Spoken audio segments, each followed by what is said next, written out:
and he loves people, and he's just an American man. And he is currently the Maine State Representative for District 70, which is Freiburg, Brownfield, Porter, Hiram, and Lovell. He is a member on the Appropriations Committee and the ranking member of the Ethics Committee in the Maine State House Legislature. Please help me welcome Representative Nathan Wadsworth.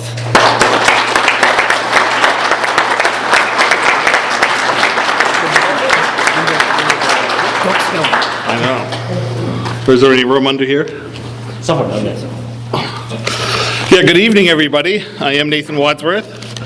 Domicile of origin and domicile of choice is Hiram, Maine, so just over the border. When I was going to college at Montana State University getting a degree in economics, I did vote absentee every time. I did not vote in Bozeman, Montana. So I'm here to talk about some similar things, just like Frank McCarthy did, only on our side of the border, and what's going on in Maine. So I am in my third term, and Caleb just described the 5 towns over there that I represent, and those all go up beautiful tax-free New Hampshire's border. And we all look over here and go, wow, you guys don't have the 5.5% sales tax.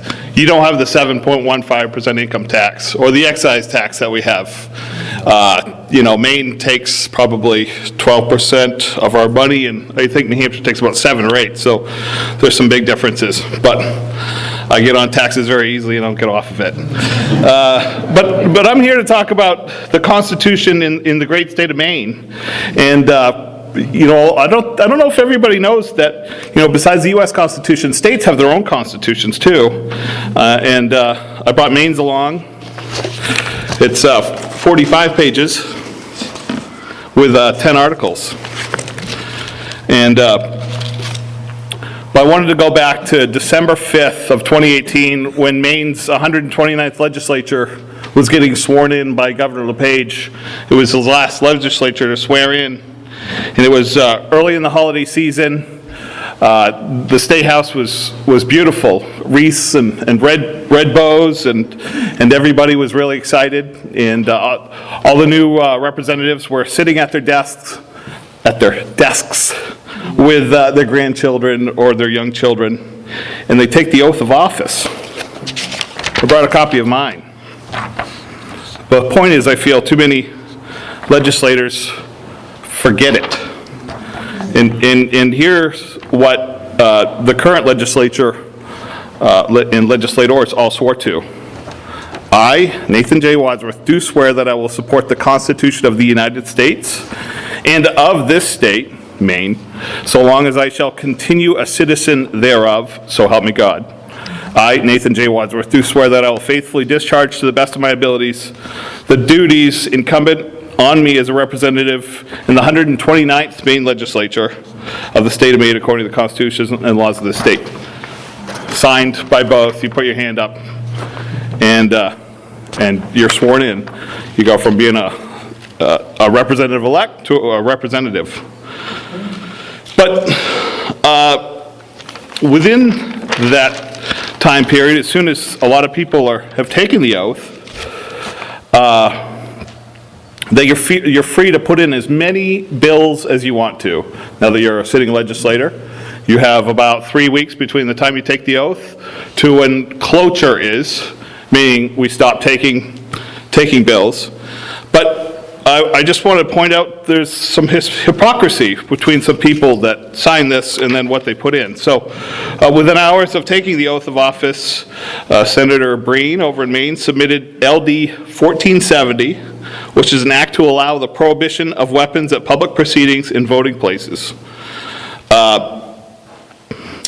To me, by submitting that, she has broken her oath of office to the Maine, at least the Maine Constitution, and here's why. So in the Maine Constitution, Section 16 of Article 1 reads, "Every citizen has the right to keep and bear arms, and this right shall never be questioned." Shall never be questioned. So in Maine, I feel it even goes further than the U.S. Constitution. Within hours of taking the oath, Bangor, Maine State Representative Barbara Cardone submitted LD 1071, an act to prohibit the sale of high-capacity magazines. To me, she broke her oath of office to the Maine Constitution by questioning the right of the people again.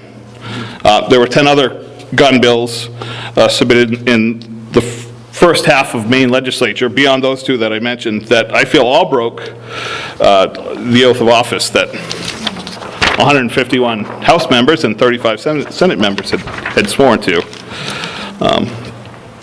However, I think, there is a way to amend the state constitution if someone chooses to do so. And if someone were to bring up to amend the Constitution first, I don't feel like that breaks your oath of office, because there's a process laid out in the Constitution, in this document, to do so. So to me, that's the route that you need to go. So in Article 10, Section 4, there's a paragraph that discusses the Maine's Constitution. It's actually much easier to amend the Maine Constitution than the U.S. Constitution. You need 2/3 of the membership of both the House and the Senate to agree on a change, and then that would go out to the people. So the people in Maine, in that next November, would get to say yay or nay, and by a simple majority too, to change the Constitution. So I just wanted to, that's the route that needs to go. Over in Maine, though, it's interesting because if a referendum is put forward to the people that come to vote on a referendum don't take an oath. They haven't taken the oath of office, and there's no vetting for that question if it's constitutional before it goes out to the people. So there could create some problems over there.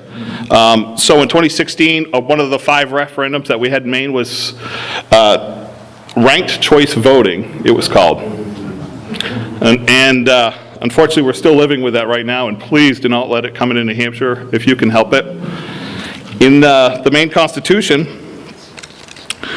Article 4, Section 5 describes all legislators need to be elected by a plurality of votes returned, not a fake majority like ranked choice voting. So the people voted for ranked choice voting. It was not vetted. Well, there is no process to vet the questions about constitutionality before it goes out to the people. So then the courts had to take it up. And the court said, well, we don't believe ranked choice voting is against the federal Constitution, but it's definitely against the Maine Constitution. So your federal delegation can be elected by ranked choice voting, but your local state senators, state representatives, governor needs to be elected by normal voting process. So, to me, I actually would like to see the Constitution amended so that before bills go out to the people, that there's a process to amend them.